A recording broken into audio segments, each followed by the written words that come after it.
Amigos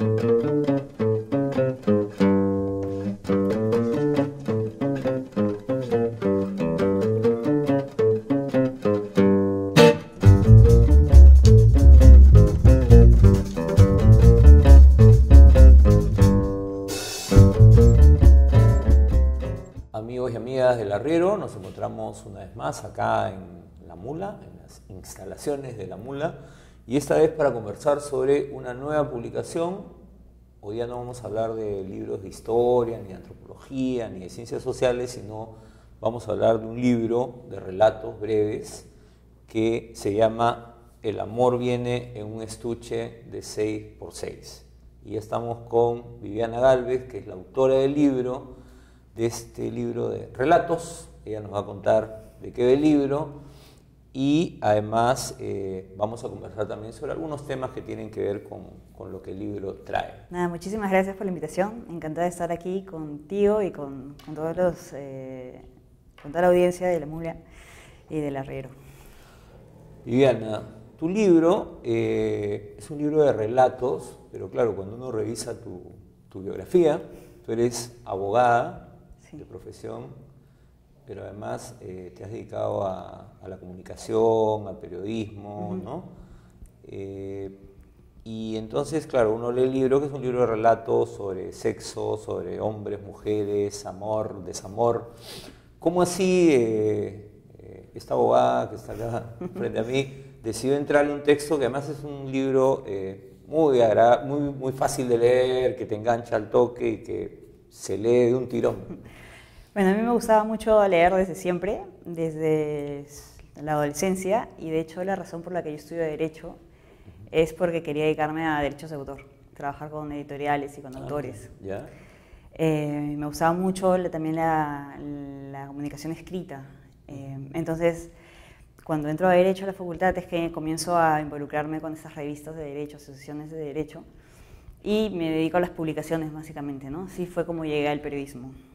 Y la lectura siempre siguió conmigo, no solamente la lectura, sino la escritura. Entonces yo he escrito desde siempre, desde la adolescencia. Y bueno, este texto puntualmente, que trata sobre relaciones sexuales, sobre el amor y desamor, como mencionas, también es producto de la maestría de género que estoy llevando en la Universidad Católica. Porque tú no escribías sobre estos temas, o no. sea, tú has escrito en El Comercio, en Semana Económica. Claro, ¿no? yo he escrito temas sobre economía más que todo, que también es un tema que me apasiona. Yo estaba en Semana Económica, como dices, mis primeras prácticas fueron ahí. Eso fue con lo que me guió. Y luego he estado en El Comercio, también en economía. Pero más allá de ser periodista económica, tenía toda esta vida, como todos, ¿no? Tenemos una vida personal y la maestría de género me permitió comprender o tener una perspectiva diferente de todo esto que estaba viviendo en el día a día, tanto en el trabajo, en el plano personal, en el plano amical. Entonces, creo que fue la combinación de todo esto lo que me permitió finalmente producir un texto así, ¿no? ¿Y cómo así? Eso ya es una curiosidad. Yo también he hecho estudios de género. ¿Cómo así llegaste a los estudios de género? Porque por tu especialidad, algunas cosas que he visto yo de tu trabajo es como que no había enganche, ¿no? No, en verdad mi primera experiencia con el género y con todo el tema de la mujer y todos estos movimientos, porque incluso en la Facultad de Derecho hay un curso que se llama Derecho y Mujer, creo, Derecho. Yo nunca me sentí muy involucrada con esos temas, nunca los viví. Sé que es un tema que tiene mucha historia en el país, ¿no? Yo lamentablemente recién me acerco a este tema, a esta temática a partir de la maestría. Y llego a la maestría precisamente por un libro que leo de ficción, que es Gone Girl, que es Perdida, ¿no? Me acuerdo que una persona cuando me ve leyendo este libro me dice, me han dicho que esto es como que la nueva ola de feminismo, una cosa así. Y a mí me pareció súper extraño porque para mí era simplemente un libro de suspenso.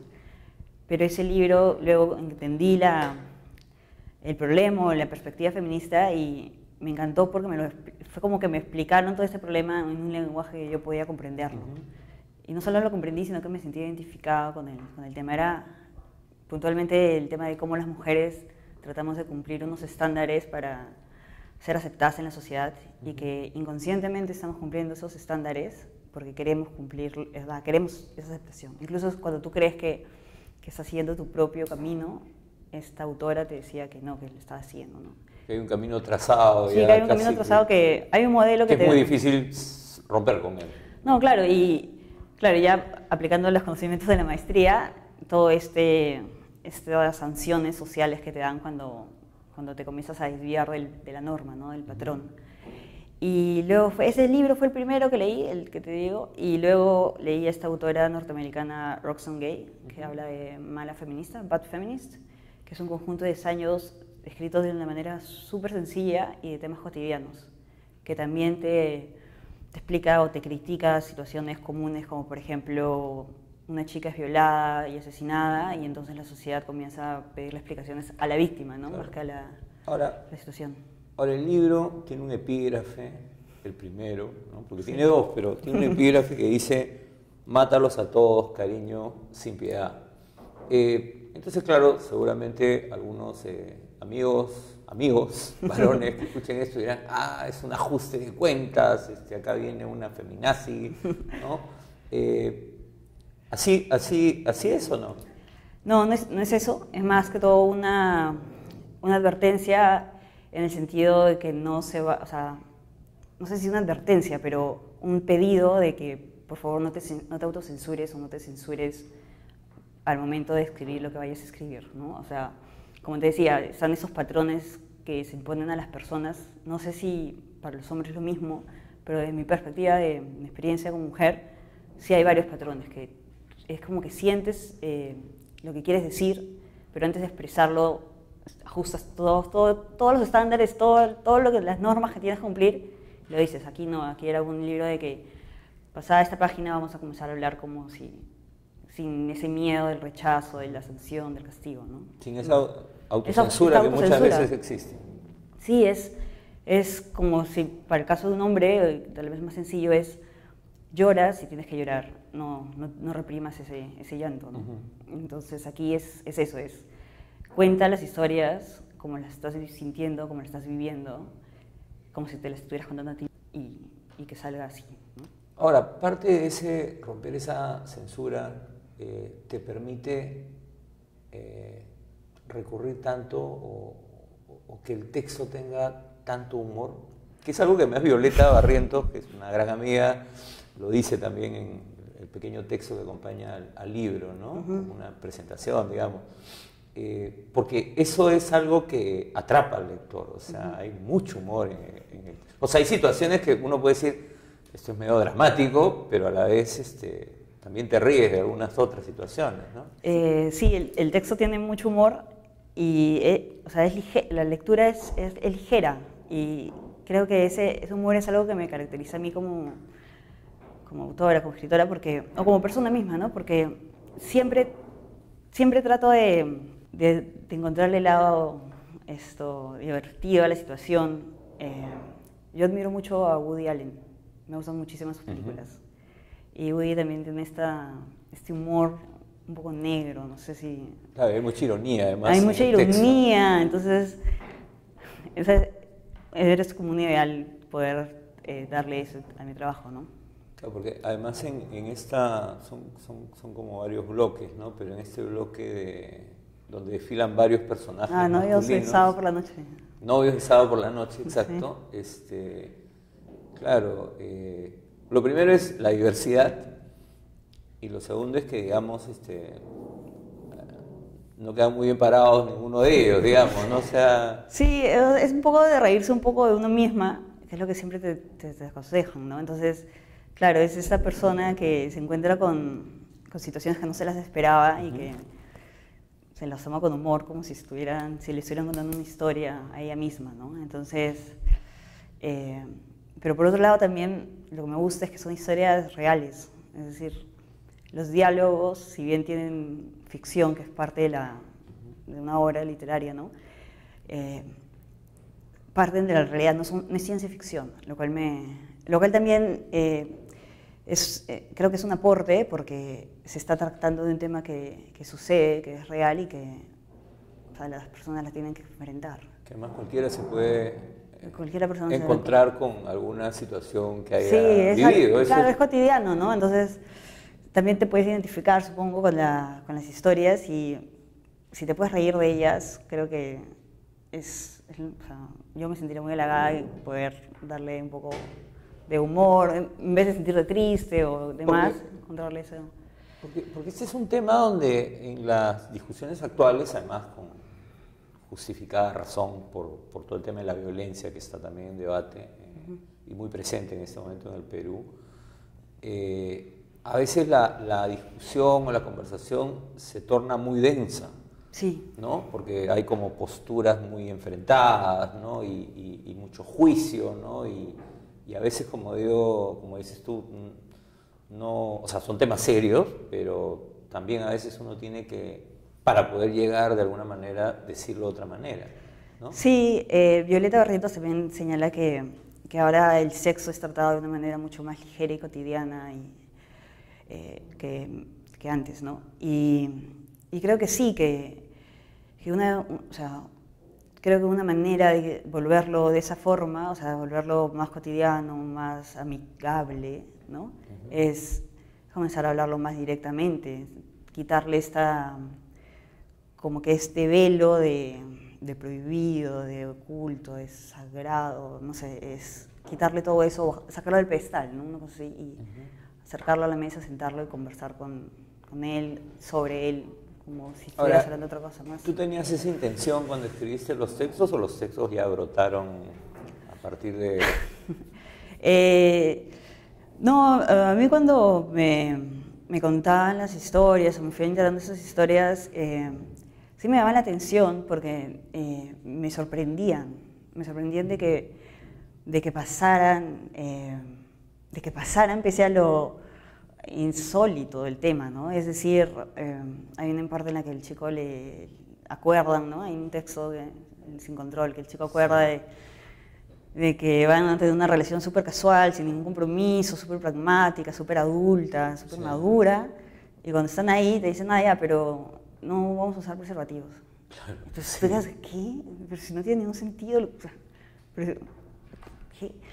Y es cómico porque luego él te comienza a argumentar por qué lo va a hacer y sigue no teniendo sentido, ¿no? Entonces es gracioso, pero también es una llamada de alerta, en este caso para las chicas, de que no se pueden, un discurso o un argumento así no tiene sentido. Es como, por ahí viene lo de mi aporte social, entre comillas, ¿no? Es el objetivo político del texto. Sí, o sea, o tal vez ahí está o sea, son temas son problemas tan graves en el país como está el tema del embarazo adolescente, está el tema de los embarazos no deseados, y está toda esta... Bueno, y todo eso que, bueno, en Argentina se acaba de aprobar en la Cámara de Diputados, ¿no? Bueno, claro. En el Senado todavía falta, pero acá no se puede hablar del tema, ¿no? Es un tema que una persona que leyó el libro, cuando leyó Una vida, creo que es el caso de la chica que queda embarazada, sí, que es... y su pareja se va, claro. Un amigo, esa persona me pregunta, ¿no tendría como algo así como pro vida? Porque la chica pudo haber abortado, pero decide tener al hijo. Y a mí me sorprendió porque no tenía ningún sentido, no tenía ninguna intención así, simplemente es que si bien existen los abortos ilegales, o sea, los abortos pese a que está prohibido, no es como que una situación tan fácil como ir al doctor a decir, tengo ese problema y lo quiero solucionar, ¿no? O sea, no es que vas a la clínica y dices, quiero practicarme un aborto, ¿no? ¿Sabes? Claro, porque además el drama de alguna manera en esa historia, que sí es bien dramática, digamos, es ella que se queda sola, digamos, claro. Y después ya, bueno. Claro, luego ahí le quito la... Sí. Claro, de ahí hay un giro, ¿no? En la historia, pero ese momento es... Claro, entonces claro, esa persona me dice, ¿y por qué no abortó? Y yo digo, bueno, según mi experiencia no es tan fácil abortar. Claro, no todo el mundo, no es no todas las mujeres han abortado, por claro, eso hay tantas situaciones como las que estamos hablando. Claro, entonces no digo que no tengan que abortar, o sea, pueden decidirlo, ¿no? Pero en la historia no lo sentí tan fácil como para que el personaje diga, bueno, y aborté y se acabó el tema, ¿no? Además el personaje también dice que ella quería tener una familia numerosa, pese a que su pareja no quería tener una familia, ¿no? Pero sí, de hecho hay la sexualidad, la práctica de la sexualidad una sexualidad activa por parte de una... Porque también estas son personajes grandes, o sea, son mayores, no son, claro. no son chicas de no 17 años, no. Ni siquiera son chicas de 20 años que recién están en las universidades y demás, son chicas que ya terminaron la universidad, tienen una carrera profesional, más o menos 30 años, inicio de sus 30, fines de sus 20, y tienen una vida sexual libre, ¿no? Entonces, creo que Pero a la vez hay presiones de que tienen que ir por ese camino que tú dices que, claro, que está como pautado, ¿no? Claro, entonces también, si bien por un lado muestra la libertad, pero por el otro también se demuestran que todavía sigue siendo restringida o hay restricciones que limitan a la persona, ¿no? Entonces, es una combinación y creo que también es parte de la riqueza del libro, que tienes un poquito de todo. Viviana, ¿qué viene después de El amor viene en un estuche de 6x6? Me ha costado aprenderme el título, pero... Es un poco largo el título. Sí. ¿Qué viene? ¿Estás escribiendo otros textos, sí, otros relatos? Sigo escribiendo otros textos. La producción de ese texto fue, como te decía, escribir y luego agrupar. Así que sigue viendo esa misma dinámica, sigo escribiendo. Los temas siguen siendo cotidianos. No te puedo decir que van a ser el siguiente libro también sobre sexualidad femenina, pero sí son del día a día, la cotidianidad de las mujeres, y sí va a tener también este enfoque de género, porque una vez que inicias la maestría ya no hay marcha atrás, ¿no? Es como que creo que ya está dentro de mí y para bien, porque permite un poco difundir lo que estoy aprendiendo y compartiendo los conocimientos, ¿no? Y que la finalidad es sentir que la persona no sienta culpa de las cosas que siente, ni de las cosas que quiere, ¿no? Un poco más ser fiel a uno mismo y aceptarse, reírse de sus cosas, ¿no? Muy bien, Viviana, muchas gracias por la conversación, muchas gracias por haber escrito el libro. Yo quiero recomendarles a todos este libro que se lee de un tirón.